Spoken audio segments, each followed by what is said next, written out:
About continue inshallah ta'ala with the stories of Surat Al-Kahf. And the third story mentioned, and there is the story of Musa and Al-Khadr. And Allah subhanahu wa ta'ala reward for those who are waiting and seeking rewards from Allah subhanahu wa ta'ala. It's a virtuous thing, of course, as we all know. And the hadith is authentic of the Prophet alayhi salatu wasalam, من صلى الفجر في جماعة ثم قعد يذكر الله تعالى حتى تطلع الشمس ثم صلى ركعتين كتب له أجر حجة وعمرة تامة. The hadith reported by Abu Dawud and others, that it's a sound hadith, inshallah ta'ala, that whoever prays Salatul Fajr in Jama'ah, then he sits in remembrance of Allah subhanahu wa ta'ala at the sunrise, then he prays 2 rak'ah. The reward is the reward of Hajj and Umrah, complete, as the Prophet sallallahu alayhi wa sallam said. Plus in the hadith in Sahih Muslim, where the Prophet sallallahu alayhi wa sallam used to sit down حتى ترتفع الشمس, till the sun rises. So it's a virtuous thing after a virtuous thing. And of course there are certain adhkar where the Prophet sallallahu alayhi wa sallam used to say in the morning and the evening, and that should not be skipped, of course. And also reciting the Quran and pondering over the ayat of the Quran, which is the best thing. So we ask Allah subhanahu wa ta'ala to make us benefit from such gathering. The story of Musa and Al-Khadr. Musa alayhi salam and Al-Khadr is a long story, not in verses. Of course, there are many benefits to be learned. That's why it can be a series by itself. Many lectures, because there are so many benefits that can be learned from this beautiful story that Allah subhanahu wa ta'ala narrated to us. And this is the third one after the fitna of the deen for the people of the cave when they were tried because of the religion. And then the fitna of al-mal or wealth in the story of the 2 men with the gardens. Then this third one is fitnatul ilm. As the ulama, they say the fitna of the ilm or the knowledge. And as we said, fitna is not necessarily something bad. Fitna is a trial. So whether it's on the nation's level, they have to be tried this way, or individuals also. The trial of al-ilm. Al-ilm is the knowledge, which is the wahy. The word al-ilm, when it's in the Quran and the Sunnah of the Prophet sallallahu alaihi wasallam, refers to the wahy revelation from Allah subhanahu wa ta'ala. That's the knowledge. And the fitna here, whether a person would follow the knowledge and take the means to follow the wahy from Allah subhanahu wa ta'ala, or other things, which is desires and opinions and what a person likes and so on. And without the knowledge, then there is nothing else after that will be sound and good. And that's the most valuable thing for a person to seek. And this is a decision that a Muslim would make. What is the most valuable thing for me as a Muslim to seek? Right? People would say many things. No, what Allah subhanahu wa ta'ala wants from us, that the most valuable thing to seek is the knowledge. The knowledge so that we can act on it, so that we will reach the pleasure of Allah subhanahu wa ta'ala. So to make it brief, inshallah, I won't take long, more than time for the salah, which is I think 7:10. Allah subhanahu wa ta'ala says, وَإِذْ قَالَ مُوسَى لِفَتَاهُ لَا أَبْرَحُ حَتَّى أَبْلُغَ مَجْمَعَ الْبَحْرَيْنِ أَوْ أَمْضِيَ حُقُبًا, which means, and وَإِذْ means and remember. So recalling the story as if we are seeing it and witnessing it. When Musa alayhi salam said to his boy servant, I will not give up traveling until I reach the junction of the 2 seas, or until I spend years and years in traveling. This is how the story starts in the Quran. There is the hadith of the Prophet sallallahu alaihi wasallam where he gives more details, which just briefly, that Musa alayhi salam, when he was asked, there is anyone more knowledgeable than you? He said, I do not know anyone. No one is knowledgeable than me. And he did not say Allah subhanahu wa ta'ala knows best or so. So he was tested with regarding to this, that Allah subhanahu wa ta'ala informed him that our slave Al-Khadr, he has knowledge in a specific manner more than you. Not that Al-Khadr has more knowledge than Musa alayhi salam. Musa alayhi salam is one of Ulul Azm min al-Rusul, one of the best messengers of Allah. And of course he is better than Al-Khadr, but Al-Khadr, he had a specific knowledge that was not present with Musa alayhi salam. And there are many issues here with the story, but what is the status of Al-Khadr? Was he a prophet or one of the righteous people? There are two opinions, and the most correct one, the majority are of the opinion that he was a prophet of Allah. He was not ordered to convey the message, but definitely, clearly, he is someone that revelation has been coming to him, wahy. Otherwise, when you say that just a righteous man, that opens the doors for all means of fitan, where people claim that they have the same abilities and power as Al-Khadr, so they can do the things that he did, and they claim that this is received beyond. But the revelation is finished after the Prophet ﷺ, and these things that happen in the story of Al-Khadr is not valid unless it's a wahy revelation from Allah, and that's the fitna of the ilm. The wahy sometimes comes with things that people might not see the justification to it from the first instant. But if it's from Allah subhanahu wa ta'ala, that means this is the most wise, the most merciful subhanahu wa ta'ala. So people need to submit themselves to the wahy from Allah subhanahu wa ta'ala. So Musa alayhi salam, and who is his fatah, who is his boy servant, whether it's Yusha, Nanun, or others, again, what is mentioned in the Quran, this is what we will stay with, especially because of the time. So the sign that was given to Musa alayhi salam, that go to the junction where the two seas meet, Allah subhanahu wa ta'ala knows where is that, the Bahr of Ar-Rum, Bahr al-Faris, all of these types of things in the tafsir, I keep on saying it and I say that we don't get to it, but this is what it says. Or he will travel for a long period of time till he reaches his destination, and at the end, inshallah ta'ala, briefly we'll see the great benefits that the ulama extracted from the surah, but mainly from the tafsir of Imam Sa'di rahimahullah. He beautifully mentioned one point after another, great benefits. We see how Musa alayhi salam, the eagerness to meet that person, even if he will travel for a long period of time, to seek the knowledge, which is worth it because it's the most valuable thing. That it's not just for Musa alayhi salam, and he's a prophet of Allah, he is in no need. A person might think this way, but this is how the knowledge of Muslim should be, his attitude. So this is the sign that was given to him by Allah subhanahu wa ta'ala. فَلَمَّا بَلَغَ مَجْمَعَ بَيْنِهِمَا نَسِيَ حُوتَهُمَا فَاتَّخَذَ سَبِيلَهُ فِي الْبَحْرِ سَرَبًا. There was another sign that Allah subhanahu wa ta'ala gave to Musa alayhi salam, which is, as it says, but when they reached the junction of the two seas, they forgot their fish, and it took its way through the sea as in a tunnel. And this is an amazing thing, the fish that they had for them to eat, they forgot it and it jumped from the place that they kept it in, and it was still alive. Allah subhanahu wa ta'ala gave it life, and it disappeared in the sea, like when the fish jumps into the sea, like as if it's going into a tunnel. So this was the sign from Allah subhanahu wa ta'ala that once they forgot it, then this is the place where he will meet Al-Khadr. فَلَمَّا جَاوَزَا قَالَ لِفَتَاهُ آتِنَا غَدَاءَنَا لَقَدْ لَقِينَا مِنْ سَفَرِنَا هَذَا نَصَبًا. So when they had passed further on, Musa alayhi salam said to his boy servant, "Bring us our morning meal. Truly we have suffered much fatigue in this, our journey."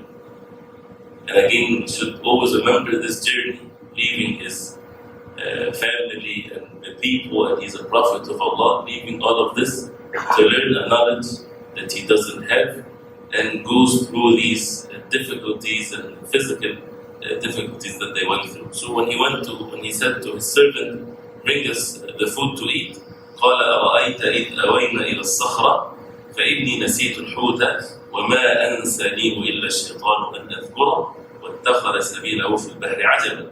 He said to him, أرأيت, do you remember when we betook ourselves to the rock, إذ أوينا إلى الصخرة, when we were there by the rock, فإني نسيت الحوت, I indeed forgot the fish.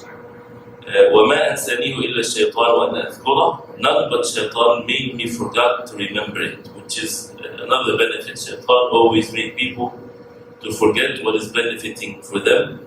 If he can get anything from the believers, he would not sit back. It took its course into the sea in a strange way. Ajaba, meaning that it jumped back into the sea, as we heard in the previous verse. And this was the sign that Musa alayhi salam knew. He said, قَالَ ذَلِكَ مَا كُنَّا نَبْغِي فَارْتَدَّ عَلَى آثَارِهِمَا قَصَصًا. Musa alayhi salam, he said, that is what we have been seeking. So they went back retracting their footsteps, because this is the sign where he is supposed to see Al-Khadr alayhi salam. When they reached back, once they got into the same spot and they were going to their footsteps to make sure that they don't lose the place, فوجد عبدا من عبادنا آتيناه رحمة من عندنا وعلمناه من لدنا علما. Then they found one of our slaves, which is Al-Khadr, unto whom we had bestowed mercy from us and whom we had taught knowledge from us. So he's a slave of Allah subhanahu wa ta'ala, and the significance of saying min ibadina, abadan min ibadina, from the slaves of Allah. Everybody is the slaves of Allah. But this is a special level. The slaves of Allah, those who are close to Allah subhanahu wa ta'ala, those who are aided by Allah subhanahu wa ta'ala with His mercy and the knowledge and so on. آتَيْنَاهُ رَحْمَةً مِنْ عِنْدِنَا, we bestowed on him rahmah, mercy from us. And the word has been mentioned in more than one of the stories, and every time it's the rahmah given to the slaves of Allah from Allah subhanahu wa ta'ala. And that's why we seek everything from Allah subhanahu wa ta'ala, and that is given from the mercy of Allah subhanahu wa ta'ala. And we give them knowledge مِنْ لَدُنَّا عِلْمًا, from ourselves. And this ilm, as we know the story and as we would hear, it's something that definitely, of course, needs the wahy. And it's this is where the extremes among the Sufis, when they said ilm ladunni, the inner type of knowledge that nobody knows, and they split the deen of Islam and the Sharia into two types of knowledge. The apparent knowledge, that's for the masses, but there's a secret knowledge, like the knowledge of Al-Khadr, and this is only to the elite, or to some people only. And that's why they're basically as if they have their own religion and their own rulings and their own halal and haram. This is dalal al-mubin, can take the person to matters of kufr and disbelief, and they're present actually. It's not something that is far away from us. This is present, where you would find someone doesn't pray because they think that he reached a level where the prayer is only for the masses. This is shayateen, this is not followers of the Prophet ﷺ. So Allah subhanahu wa ta'ala bestowed Al-Khadr with his rahmah and the knowledge. Then Musa alayhi salam with the adab and the etiquettes. And he's a prophet of Allah, but he's seeking the knowledge. That's why when you seek knowledge from someone, a person should abide by certain etiquettes, and the ulama used to teach these etiquettes before the student would even learn the knowledge, because the adab and the manners comes before even the knowledge. Anything we have to have adab to it. Even when we make our salah, we make it with certain etiquettes and manners. If a person doesn't have the etiquettes and the manners, he would lose the beauty of it. And the more important the matter is, the more adab is needed. So there's books and books written about adab, talab al-ilm, how to seek knowledge and the manners and the etiquettes to do so. So Musa alayhi salam, قال له موسى هل أتبعك على أن تعلمني مما علمت رشدا.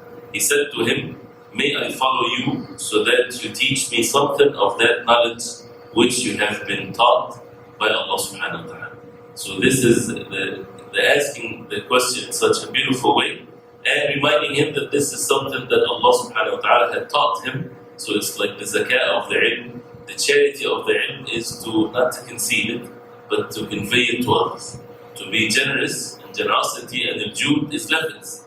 Ibn al-Qayyim rahimahullah mentioned 10 levels of al-jud. The Prophet ﷺ had all of them together.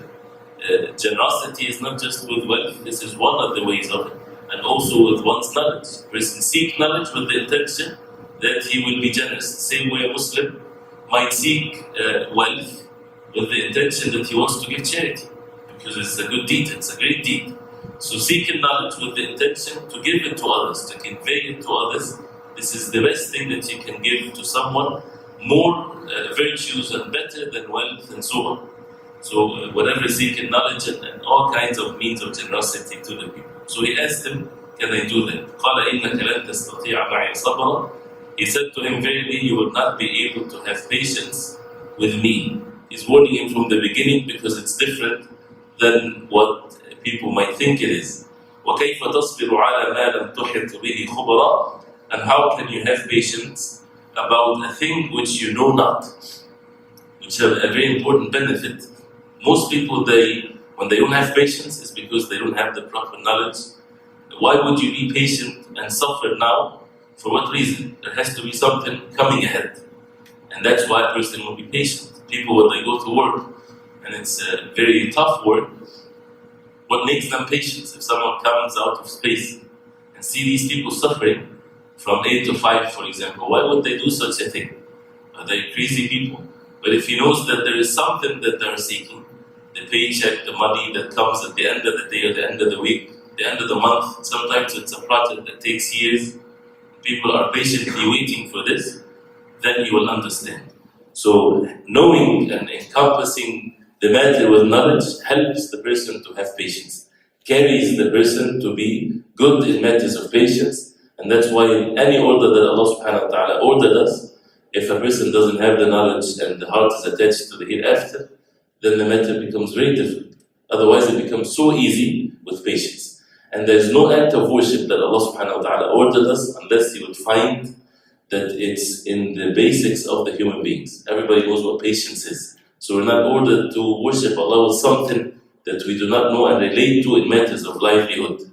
People have patience no matter what. Whether they seek rewards from Allah subhanahu wa ta'ala or they seek the materialistic things in this life. So the Muslim is not asked to do something brand new. He's asking to do something but on a higher level to seek the rewards from Allah subhanahu wa ta'ala. The same thing, if you don't fear Allah subhanahu wa ta'ala, it doesn't mean that you have no fears. You would fear other than Allah. This is fear is part of the human nature. And the fear of other than Allah is the worst thing ever.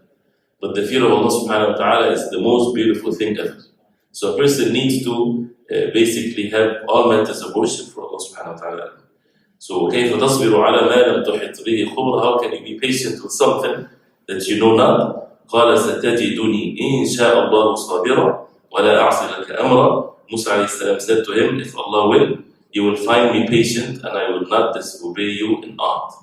You would find me, inshallah. You put the Mashiach of Allah subhanahu wa ta'ala first by the will of Allah, and this is the manners with Allah subhanahu wa ta'ala that should be said and done. Sabiran, you would find me in state of patience and I would not disobey any order of you. And why he's saying that to him? Because it's already the tazkiyah and the praise of such a person is given to him. He's a righteous person. He's someone that has the proper knowledge. He's not blindly following someone that doesn't know anything about. Allah subhanahu wa ta'ala is the one that informed him that to follow him and to learn from him. So then he took a condition from him, a covenant from him. قال فإن اتبعتني فلا تسألني عن شيء حتى أحدث لك منه ذكر. Al-Khadr said to him, then if you follow me, ask me not about anything till I myself mention it to you. So this was the agreement, and then they left. فانطلق حتى إذا ركب في السفينة خرقها قال أخرقتها لتغرق أهلها لقد جئت شيئا إمرا. So they both proceeded till when they embarked the ship, he Al-Khadr scuttled it, he broke it, took a log off, broke the ship. Musa alayhi salam, this is the first incident that he sees something very strange. Why would a person do that? He said, have you scuttled it in order to drown its people, to make them drown, to drown its people? Verily, you have committed a thing, imra. Imra is such a huge munkar, such a huge evil. Why would you transgress the limits like this and break the ship of the people? Not just break it, that you might cause them to drown and to die. So this is where he cannot have patience to see, when he's a prophet of Allah, seeing something wrong happens, even if it's your Sheikh is doing something wrong. You cannot just be quiet, you have to enjoin good and forbid evil. So قال ألم أقل إنك لن تستطيع معي صبرا. He said to him, did I not tell you that you would not be able to have patience with me?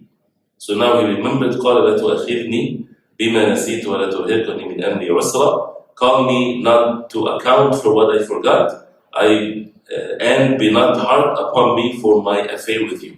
So this is forgetfulness, the matter is overwhelming, so he asked for an excuse. Then he gave him another chance. فانطلق حتى إذا لقي غلاما فقتله. قال أقتلت نفسا زكية بغير نفس لقد جئت شيئا نكرا. Then they both proceeded till they met a boy. He, Al-Khadr, killed him. Musa alayhi salam said, have you killed an innocent person who had killed none? verily you have committed a thing, nukra, a great munkar, what's far worse than the one before. And if it was a grown-up killed, maybe Musa alayhi salam might think, it's a grown-up, maybe he committed a crime, he deserved this or something. But a child, what is the crime that a child committed? Why would he be killed? So this is where he could not, it's not like he forgot this time, but this is something that he could not keep in himself. Right? As the ulama they say. قال ألم أقل لك إنك لن تستطيع معي صبرا. So he reminded him, did I not tell you that you can have no patience with me? You won't be able to. قال إن سألتك عن شيء بعدها فلا تصاحبني قد بلغت من لدني عذرا. Musa alayhi salam said, if I ask you anything after this, keep me not in your company, you have received an excuse from me. That's it. So he gave himself only one chance to be given so that he can still follow him. Then the third one, and again I'm making very brief because of the time. فانطلق حتى إذا أتى أهل قرية استطعما أهلها فأبوا أن يضيفوهما فوجد فيها جدارا يريد أن ينقض فأقامه قال لو شئت لاتخذت عليه أجرا. Then they both proceeded till when they came to the people of a town, they asked them for food. استطعما أهلها, they asked for food, but they refused to entertain them. فأبوا أن يضيفوهما فوجد فيها جدارا, they found therein a wall يريد أن ينقض, about to collapse. فأقامه, so he set it up straight. Khadr said the wall that was about to fall, he set it straight. قال لو شئت لاتخذت عليه أجرا. Musa alayhi salam said, if you had wished, surely you could have taken wages for it. He did not say what he said before. He just said a comment, right? That if you wish, you could take some wages. Why would you, erect a wall after it's about to fall? From a people that are so greedy, they refuse to give us food when there are wayfarers, travelers, which is their rights. They're not doing anything other than their rights.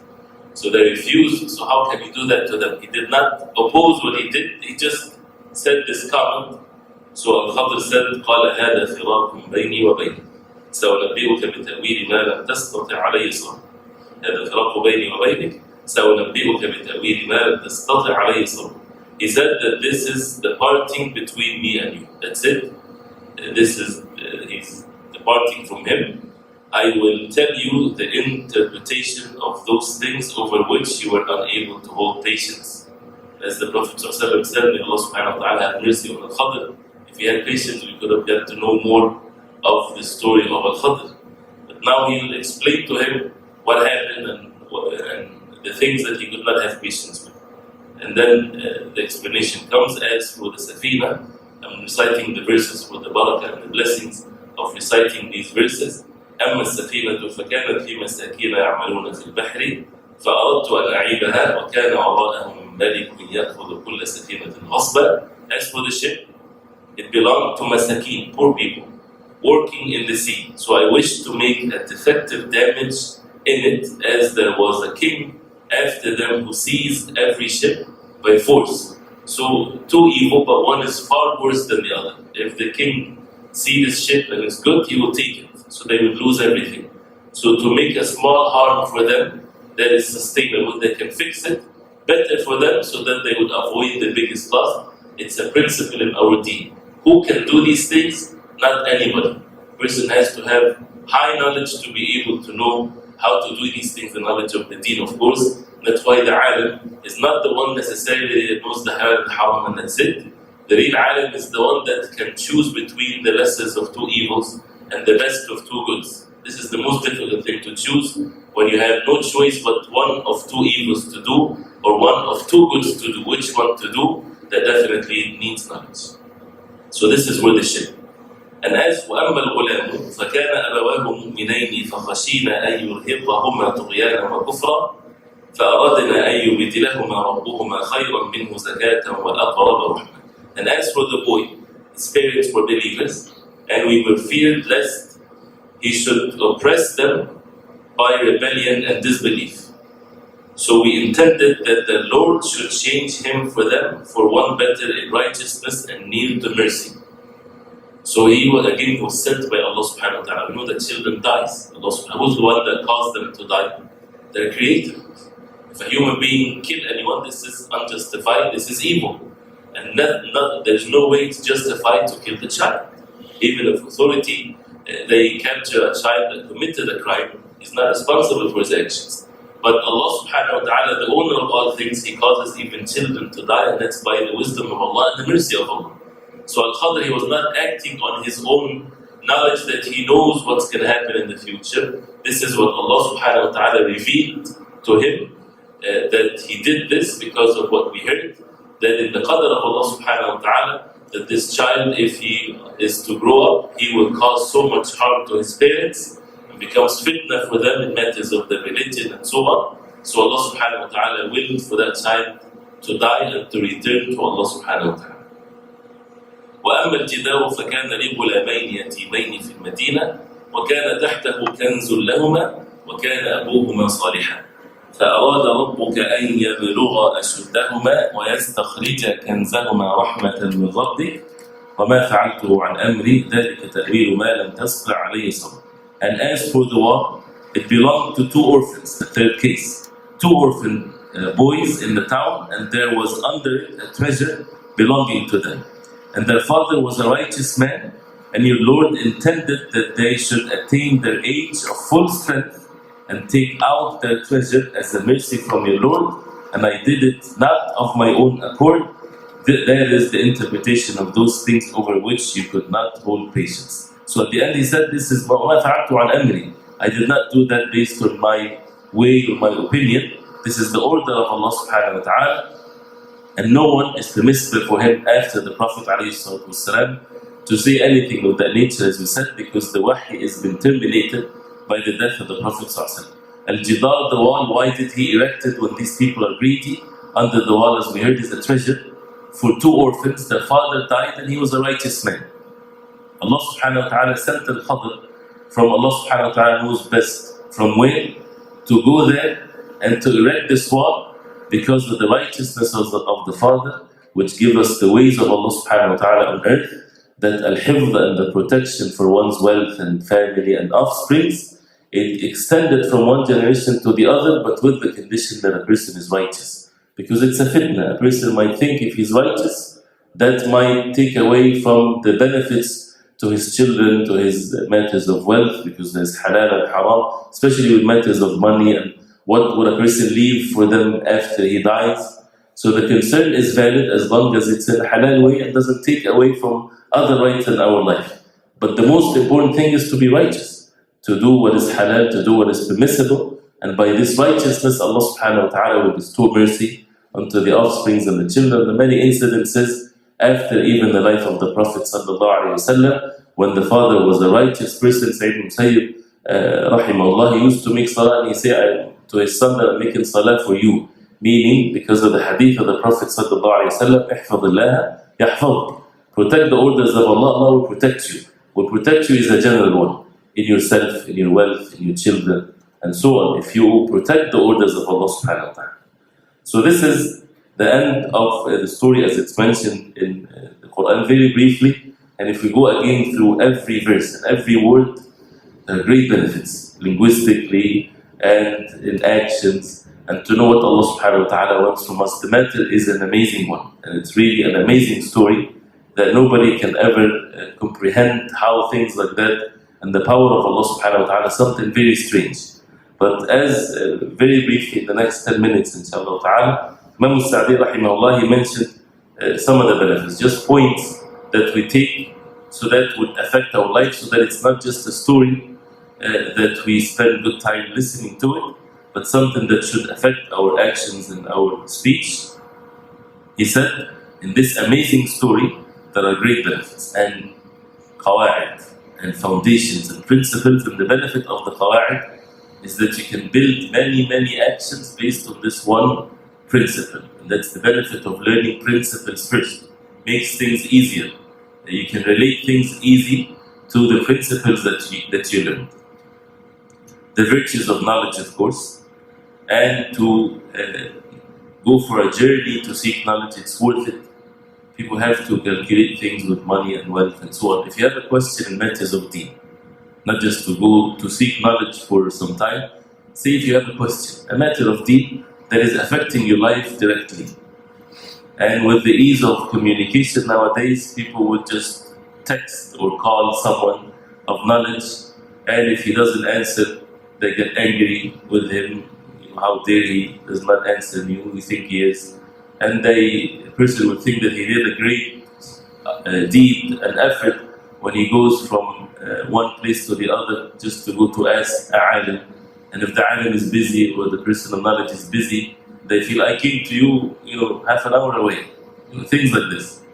It's worth it that if you have a question matters of the deen and the locality that you're in, you think that nobody or the most knowledgeable person on earth, if you can reach him, because the matter is Jannah or the hellfire, I'm not talking about how to make salah or so, something that affects your livelihood, your matters of deen, it's worth it to go to the most knowledgeable person on earth and to get a ticket and to fly to him to ask him this question, come back.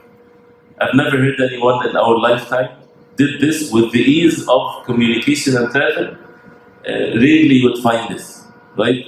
It doesn't mean that we do it anyway, no, but the matter is it that important to us to know what Allah subhanahu wa ta'ala wants from us, or take it from anyone and he's responsible for what he said, and if it's just few words that can mean many things, it doesn't matter. The matter is a very serious one. And if we talk about this subject alone, you would find stories and stories from the early generations of Islam.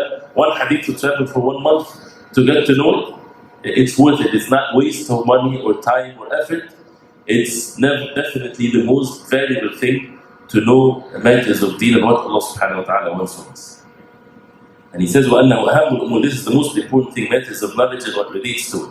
Musa alayhi salam, he went for a long period of time and left sitting with Bani Israel to teach them and to benefit, to give benefit to them, and he chose to travel for a long period of time to learn from the knowledge of Al-Kahf. So this is the most important benefit, because the story is about the ilm, that we need to reflect upon that and to keep it with us and to ponder over this so that it affects our life. Also from the benefits, al-bada'atu bil-ahammi fal-aham, to start with what is important and then what is less important. So to increase the knowledge and to have the knowledge is more important than to leave it, right? And you can be busy with teaching and you can learn. Which one should you do first? Definitely to have both is the best. But فَتْرُ الشَّيْءِ لَا يُعْطِيهِ, you cannot extend your benefit unless you have it first. So you have to spend the time to learn, to convey the message. And that's why if a person is busy in da'wah, for example, for 20 years, compared to someone in 20 years, he's studying the deen diligently.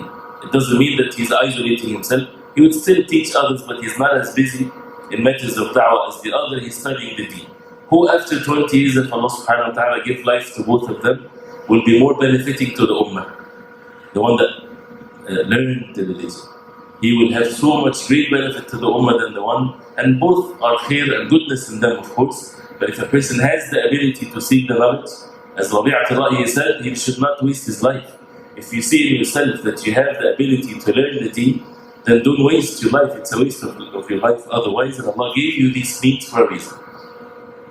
He said also from the benefits, it's permissible to take a servant whether you're traveling or not traveling. And this is not matters of arrogance. This is actually so that you can have better use of your time if you have the means, of course. If a person has wealth and he is important to others, right? So instead of him doing small things that anybody can do, he can be busy with what is benefiting. And even people in this dunya, they do this. And even I remember in marketing, for example, of course, they would say the CEO should not mow his grass, for example. Why? Because he can get someone else. You should not change your oil, and you can do this, give it to someone else to do it for you. And in that time, you can use it for something more benefiting. But if a person doesn't have anything more benefit, then there's nothing wrong with that. So it's knowing exactly what is the best thing to be done at what time. But we should not belittle the time that we spend to serve our families, to take care of our children. This is part of the rights. You cannot have someone to take care of this thinking that we have more important things to do. But this is another lengthy subject, right? To know exactly what's benefiting so the person would do what is best. And a community should, if you see a talent in someone that the community is needed, you try to use this talent from that person so that he can benefit the communities, and even taking care of the things that makes him busy. Many brothers, for example, you would find him, he is so knowledgeable in the Quran and he can teach the people and so on, but he's driving a cat, for example, right? MashaAllah, this is good and he should do both. But what if things can be done if people are in need of him, that they will give him the time so that he can teach others and so on. Also, traveling to seek knowledge, if the matter is needed, if it's needed, right? So we don't say that we travel just for the sake of traveling. If it's needed, definitely it's worth it. Also, one of the benefits, always relate the evil to the shaitan. Whenever something good happens, as we said yesterday that we learned, you say all the time that this is from Allah subhanahu wa ta'ala. It's from the bounty of Allah that I were able to do this and that. This is a great way to train ourselves that our speech will be totally different. And we claim so many things, refer it all to Allah subhanahu wa ta'ala. And what is evil, do not say this is from Allah subhanahu wa ta'ala, as men is with Allah subhanahu wa ta'ala. Although Allah subhanahu wa ta'ala decree all matters, good and evil, but you relate it to yourself because of your own sins, because of your own deficiency, even though it's the decree of Allah subhanahu wa ta'ala. Also, it's one of the benefits is to جواز إخبار الإنسان عما هو من مقتضى طبيعة النفس. It's okay to mention some of the things that is part of our innate. Even though he's a prophet of Allah, he said to his servant, لقد لقينا من سفرنا هذا نصبا. We suffered a great deal from this traveling. Is it okay to say this? Is it against being grateful and so on? No, it's not against this. It's something that is a normal thing to say without complaining and as if the person doesn't like the qadr of Allah subhanahu wa ta'ala. Also, what is recommended for the khadim or the servant to be smart and to be alert and so on, because of course that will be a great benefit.